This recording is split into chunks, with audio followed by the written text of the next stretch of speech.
الرحمن الرحیم۔ السلام علیکم ناظرین۔ دوستو، آج میں آپ حضرات کے سامنے حضرت امام حسین رضی اللہ تعالیٰ عنہ کی حالت زندگی کے واقعات پیش کرنے جا رہا ہوں۔ اس ویڈیو میں، اس کہانی میں، اس واقعے میں سیدنا امام حسین رضی اللہ عنہ کے بچپن کے زمانے سے واقعات پیش کیے جائیں گے اور انشاءاللہ واقعہ کربلا کے پس منظر کو بھی سامنے رکھا جائے گا، اور پھر واقعہ کربلا اور شہادت امام حسین رضی اللہ عنہ کو بھی اس سیریز میں پیش کیا جائے گا۔ آپ حضرات سے گزارش ہے کہ ویڈیو کو لائک، چینل کو سبسکرائب کر لیں اور بیل آئیکن میں جا کر کے آل کے بٹن پر کلک کر لیں۔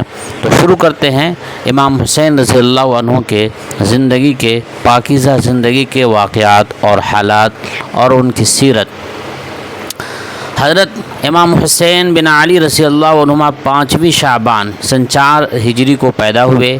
رسول اللہ صلی اللہ علیہ وسلم نے شہد چٹایا اور ان کے دہن پاک یعنی منہ مبارک کو اپنی زبان بابرکت سے تر کیا، ان کو دعائیں دی اور حسین نام رکھا۔ اور جیسا کہ پہلے گزر چکا، حضرت امام حسین رضی اللہ عنہ کا چہرہ مبارک رسول اللہ صلی اللہ علیہ وسلم کے چہرے انور سے مشابہ تھا، یعنی ملتا جلتا تھا، اور حضرت امام حسین رضی اللہ عنہ کا جسم پاک رسول اللہ صلی اللہ علیہ وسلم کے جسد اطہر کے مشابہ تھا۔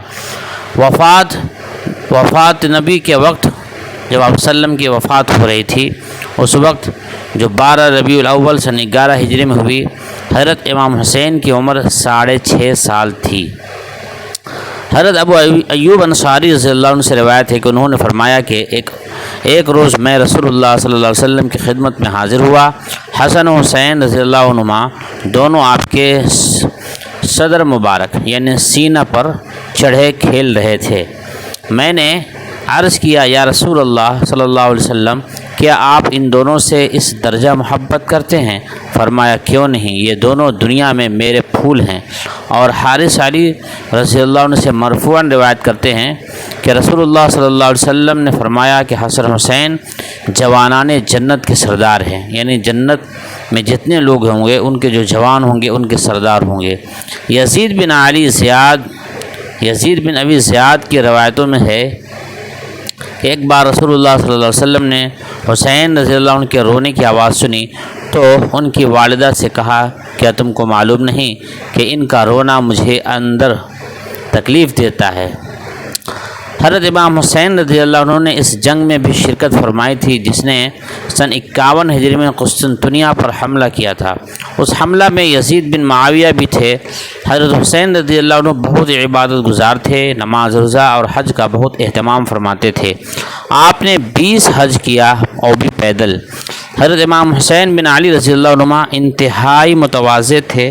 ایک مرتبہ گھوڑے پر سوار گزر رہے تھے، غربا کی ایک جماعت نظر آئی جو زمین میں بیٹھی روٹی کے ٹکڑے کھا رہی تھی۔ آپ نے ان کو سلام کیا۔ ان لوگوں نے کہا، فرزند رسول اللہ، ہمارے ساتھ کھانا تناول فرمائیے۔ آپ گھوڑے سے اتر کر ان کے ساتھ بیٹھ گئے اور کھانے میں شریک ہوئے۔ آپ نے اس موقع پر یہ آیت پڑھی، انہ لا یحب المستکبرین، یعنی اللہ تعالیٰ تکبر کرنے والوں کو پسند نہیں فرماتا۔ حضرت امام حسین رضی اللہ عنہ جب ان لوگوں کی روٹی کے ٹکڑوں پر شرکت فرما چکے اور فارغ ہوئے تو آپ نے فرمایا، بھائیو، آپ نے مجھے دعوت دی، میں نے قبول کیا، اب آپ سب میری دعوت قبول کیجیے۔ ان لوگوں نے بھی دعوت قبول کی اور آپ کے مکان پر آئے۔ جب سب آ کر بیٹھے تو آپ نے فرمایا جو بھی بچا ہوا محفوظ رکھا ہے۔ حضرت ابن عینہ نے کہا کہ عبداللہ بن ابی زید سے روایت ہے کہ انہوں نے کہا، میں نے حسین بن علی کو اس وقت دیکھا جب آپ کے سر اور ریش مبارک کے بال سیاہ تھے، سوائے چند بالوں کے جو ریش مبارک کے اوپری حصہ میں سفید تھے۔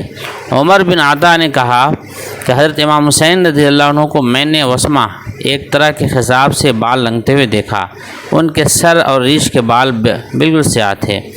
یزید بن معاویہ کی ولایت۔ حضرت معاویہ رضی اللہ عنہ نے اپنے بعد حضرت حسن رضی اللہ عنہ کو خلافت کے لیے نامزد کیا تھا۔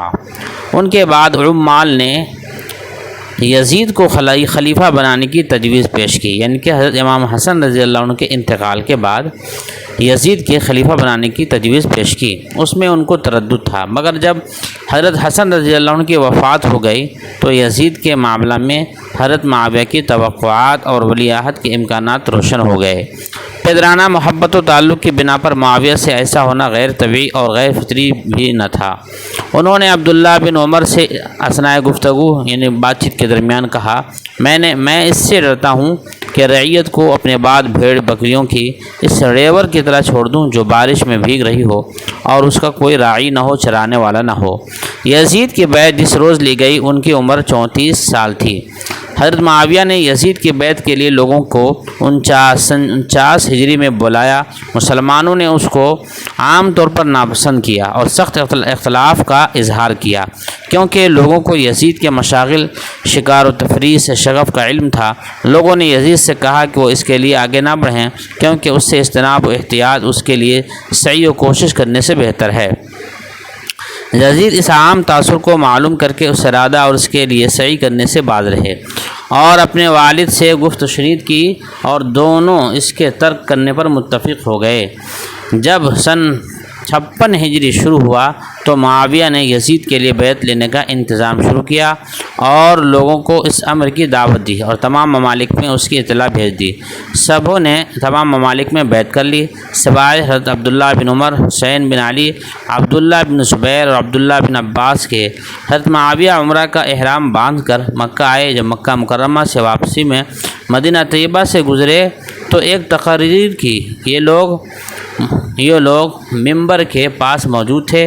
لوگوں نے یزید کی بیعت کر لی اور یہ حضرات بیٹھے رہے، نہ موافقت کی نہ مخالفت کی، کیونکہ اس سلسلے میں خاصا ڈرایا دھمکایا گیا تھا۔ پس یزید کی بیعت سارے ملکوں میں تسلیم کر لی گئی اور تمام ملکوں سے یزید کے پاس وفود آنے لگے۔ یزید کا طرز زندگی اور اس کی اخلاقی حالت۔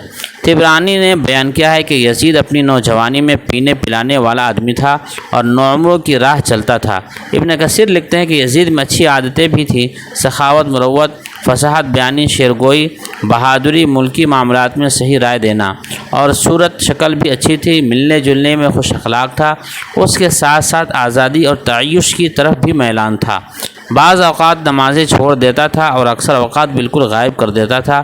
سب سے زیادہ جو بات قابل اعتراض اور لوگوں کی ناراضگی کا سبب تھی وہ شراب نوشی کی شہرت، غیر اخلاقی طرز عمل اور خلاف شرع وضع حرکات تھیں۔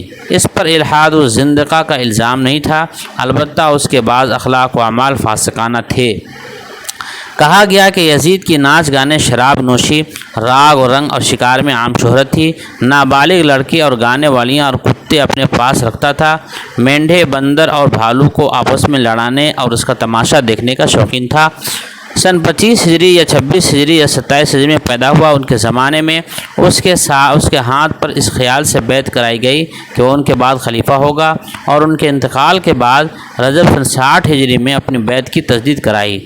حضرت عمر بن خطاب رضی اللہ عنہ نے فرمایا تھا، مجھے معلوم ہے کہ رب کعبہ کی قسم عرب کے کب ہلاک ہوں گے جب ان کی قیادت وہ شخص کرے گا جس نے جاہلیت کا زمانہ نہیں دیکھا اور اسلام میں بھی اس کو رسوخ اور خصوصیت حاصل نہیں۔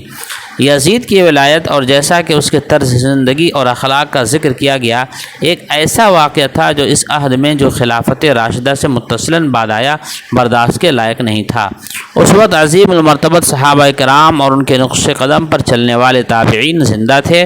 ان میں ایسے حضرات بھی تھے جو خلافت اور مسلمانوں کی سربراہی اور قیادت کی بدرجہ زیادہ مستحق تھے اور ان مقاصد کو پورا کرنے کی بہتر صلاحیت رکھتے تھے جو اسلام لے کر آیا تھا اور جن پر قرآن شاہد ہے اور جو قیام خلافت کی غرض اولین ہے۔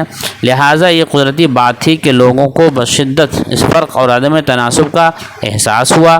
اگر خاصے عرصہ کے بعد یہ شکل پیش آئی ہوتی تو اس شدت کے ساتھ اس کا احساس نہ ہوتا اور یہ نفسیاتی رد عمل پیش نہ آتا، جیسا کہ بعد کے واقعات نے جو خلافت اموی و عباسی میں پیش آئے ثابت کر دیا۔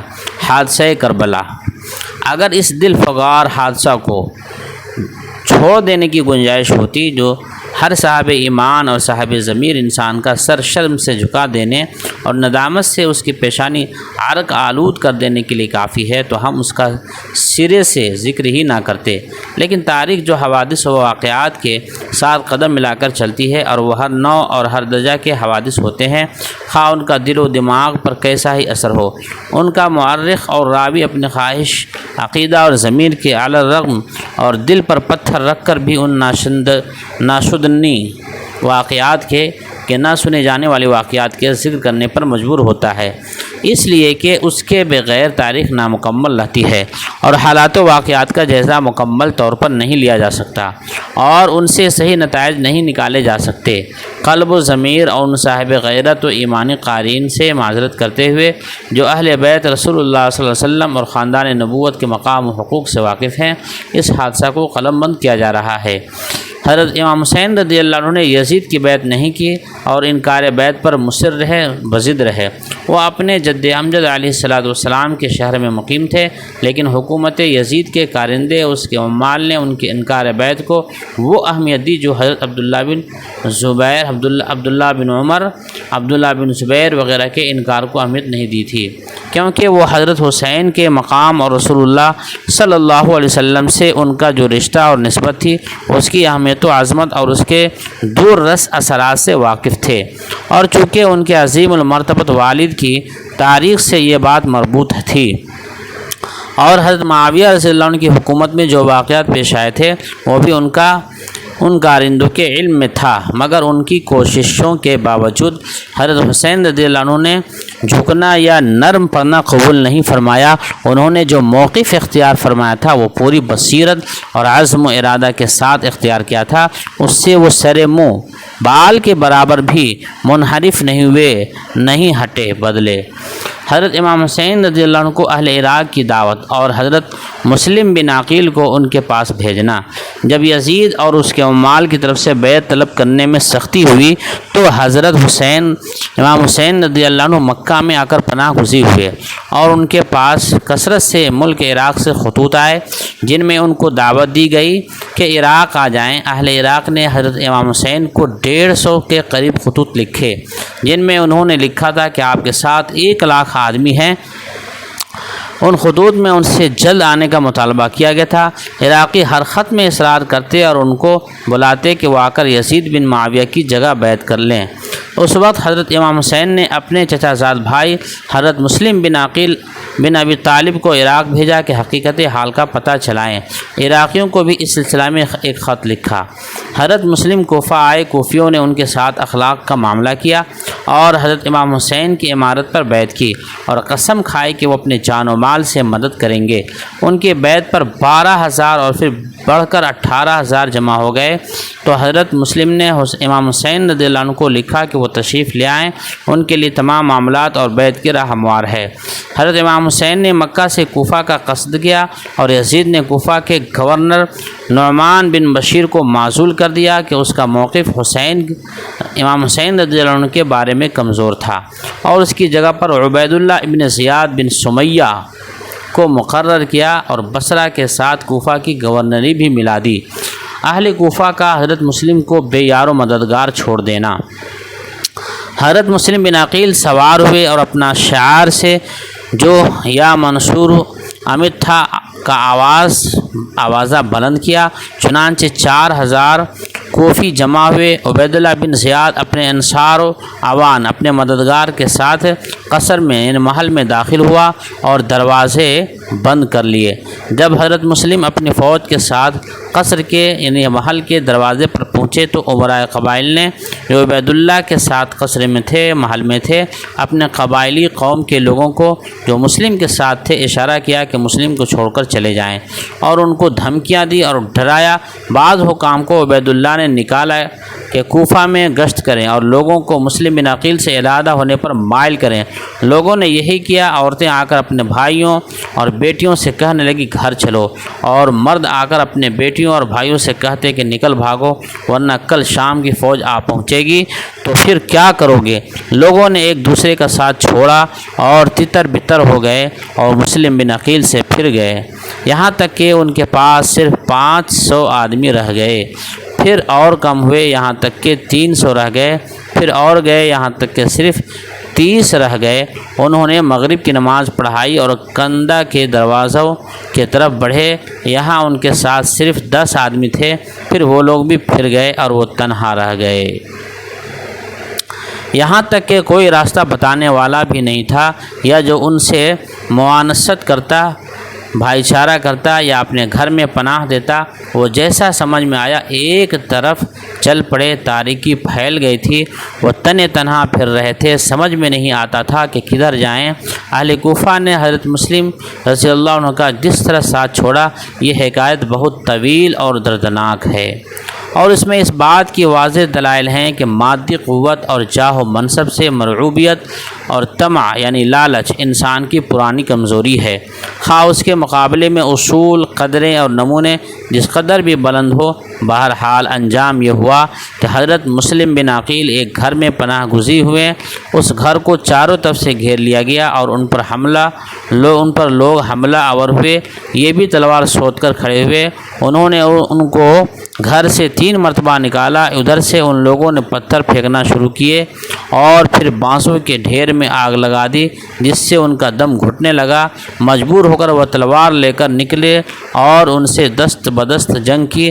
عبد الرحمن نے جن کے گھر میں وہ تھا امان دیا، انہوں نے اپنے کو اس کے حوالے کر دیا، مگر اس نے دشمنوں کے سپرد کر دیا اور وہ لوگ ان کو ایک خچر پر سوار کر کے لے گئے، تلوار بھی چھین لی۔ اب ان کے پاس کچھ نہیں رہ گیا تھا۔ اس وقت وہ رو پڑے اور انہیں یقین ہو گیا کہ وہ شہید کر دیے جائیں گے۔ حضرت مسلم رضی اللہ عنہ کا پیغام، حضرت امام حسین کے نام اور لوگوں کی نصیحت و مشورہ۔ اسی دن یا اس سے ایک دن پہلے حضرت امام حسین مکہ سے نکل چکے تھے۔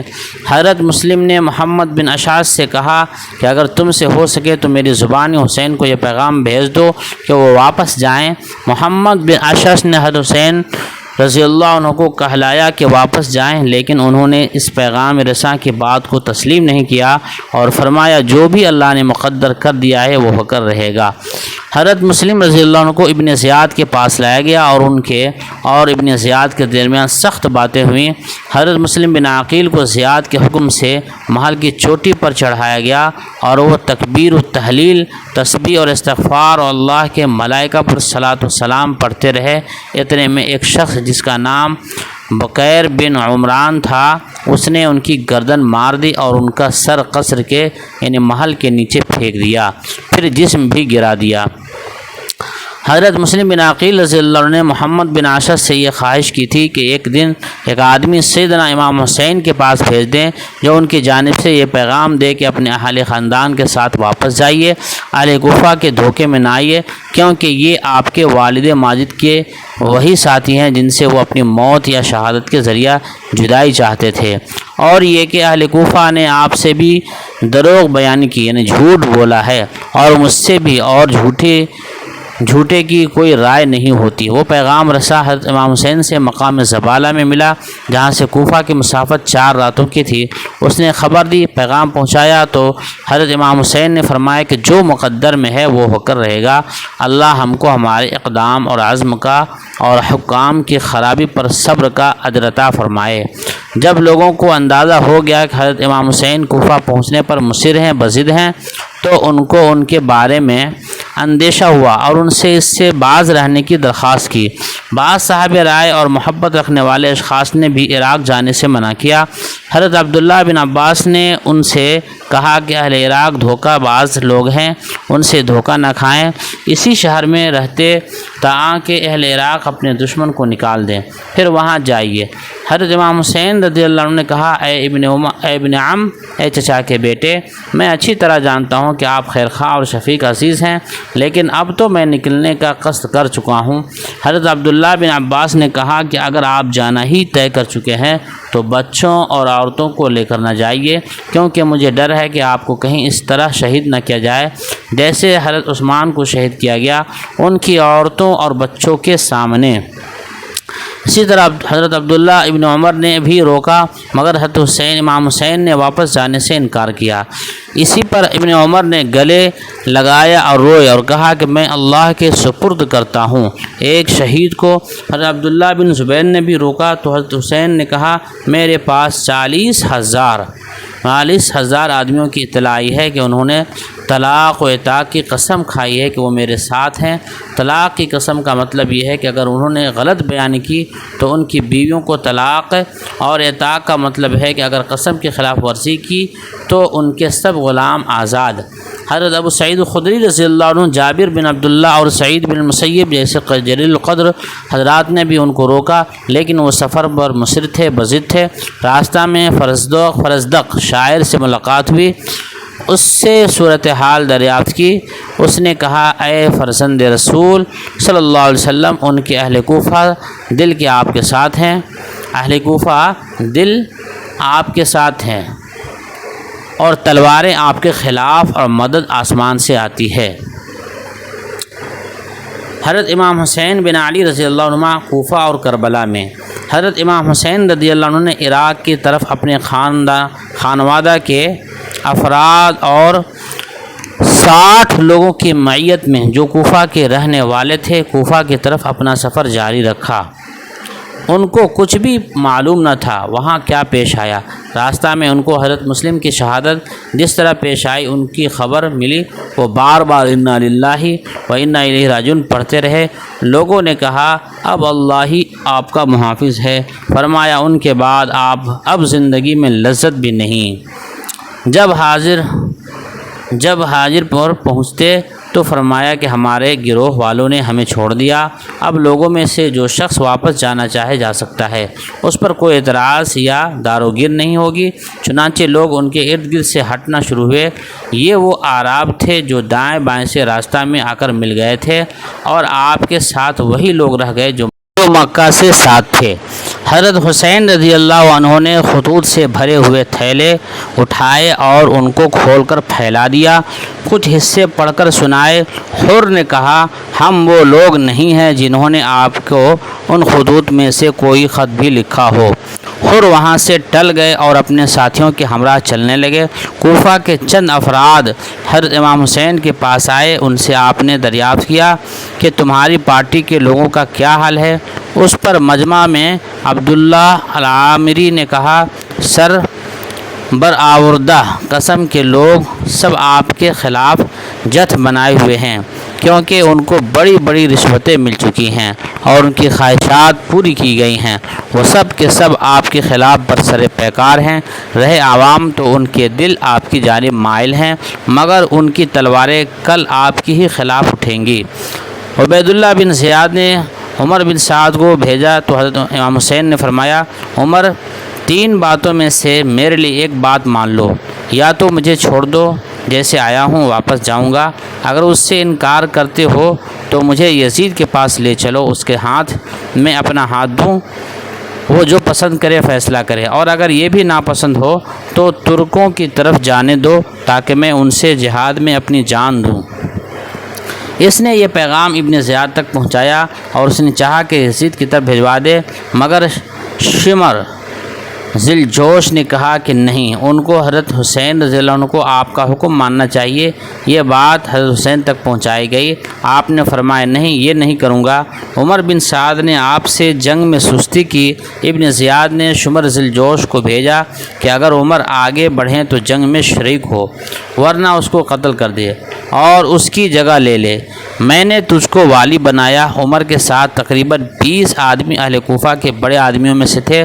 انہوں نے کہا کہ نواز رسول صلی اللہ علیہ وسلم 3 باتیں پیش کر رہے ہیں، تم اس میں سے کچھ بھی قبول نہیں کرتے۔ یہ سب لوگ حضرت حسین کی جماعت میں آ گئے اور ان کی معیت میں جنگ کی۔ کربلا میں ابن زیاد نے عمر بن سعد کو حکم دیا کہ حضرت حسین رضی اللہ عنہ اور ان کے ساتھیوں کو پانی سے روک دیا جائے۔ حضرت حسین امام حسین رضی اللہ عنہ اور ان کے ساتھی سب تلواریں حمائل کیے ہوئے تھے، اور حضرت امام حسین نے اپنے ساتھیوں سے کہا کہ پانی لیں، اپنے گھوڑوں کو پلائیں اور دشمنوں کے گھوڑوں کو بھی۔ حضرت امام حسین نے ظہر کی نماز ادا کی۔ عمر بن سعد نے شمر ذیل جوش کو پیدل فوجوں میں رکھا، اور وہ لوگ حضرت حسین اور اصحاب حسین کی طرف جمعرات کے دن 9 محرم کی شام کو پہنچے اور پیدل و سوار دونوں نے گھیراؤ کر لیا۔ اس موقع پر حضرت امام حسین نے اس رات اپنے اہل خاندان کو وصیت کی اور اپنے ساتھیوں کے سامنے تقریر کی اور ان کو اختیار دیا کہ جہاں چاہیں چلے جائیں، اور فرمایا کہ دشمنوں کا ہدف تنہا میں ہوں۔ ان کے بھائیوں، صاحبزادوں اور بھائیوں کے صاحبزادوں نے کہا، آپ کے بعد ہماری زندگی بیکار ہے، اللہ ہم کو آپ کے سلسلے میں وہ نہ دکھائے جسے ہم پسند نہیں کرتے۔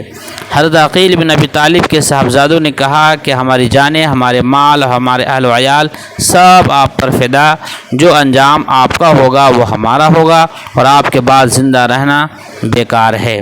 جمعہ کے دن صبح کی نماز حضرت امام حسین رضی اللہ عنہ نے ادا کی۔ بعض روایتوں میں ہے کہ سنیچر کا دن تھا اور یہ عاشورہ کا دن تھا۔ آپ کے ساتھیوں میں 32 سوار اور 40 پیدل تھے۔ حضرت امام حسین اپنے گھوڑے پر سوار ہوئے اور قرآن کریم اپنے سامنے رکھا، اور آپ کے صاحبزادہ علی بن حسین زین العابدین جو بیمار اور کمزور تھے وہ بھی جنگ کے لیے تیار ہوئے۔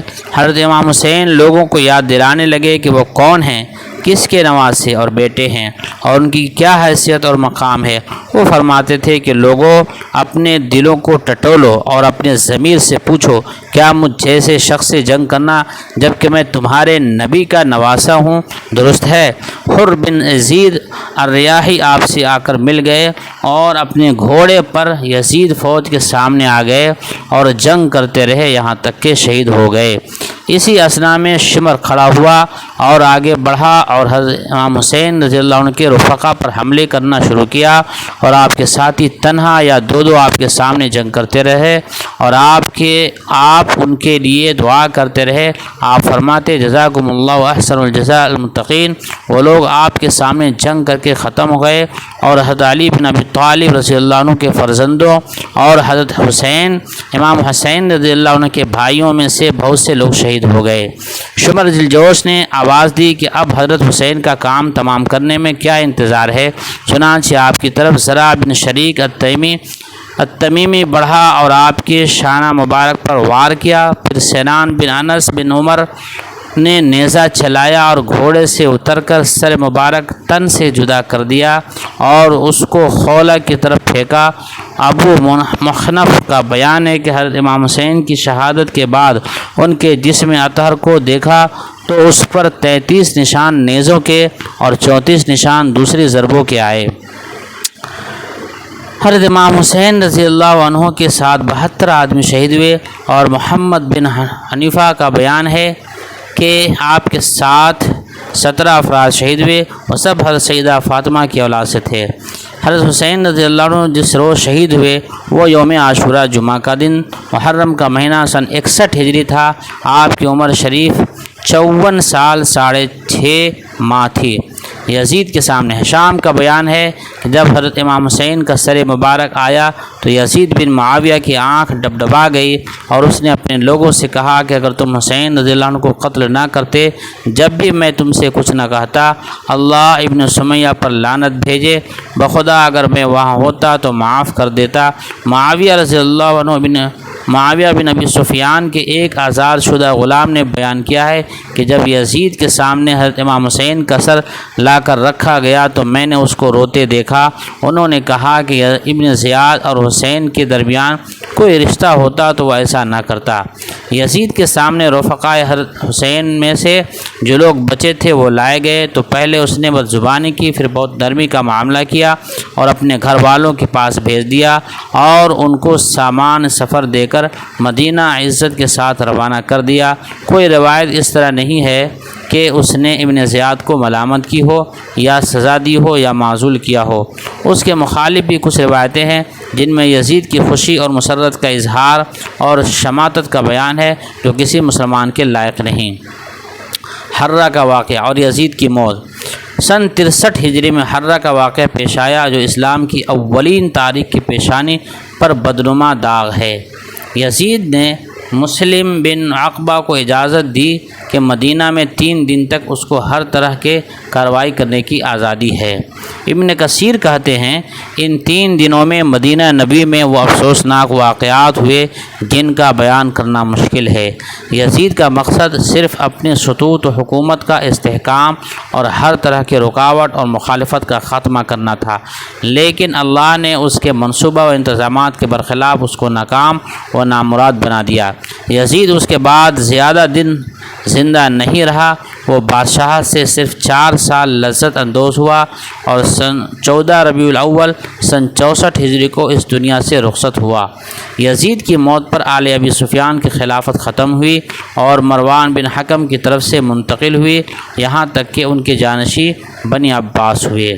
دوستو، یہ دردناک، یہ اندوہناک، یہ تکلیف دہ، یہ حضرت امام حسین کی شہادت کا واقعہ تھا۔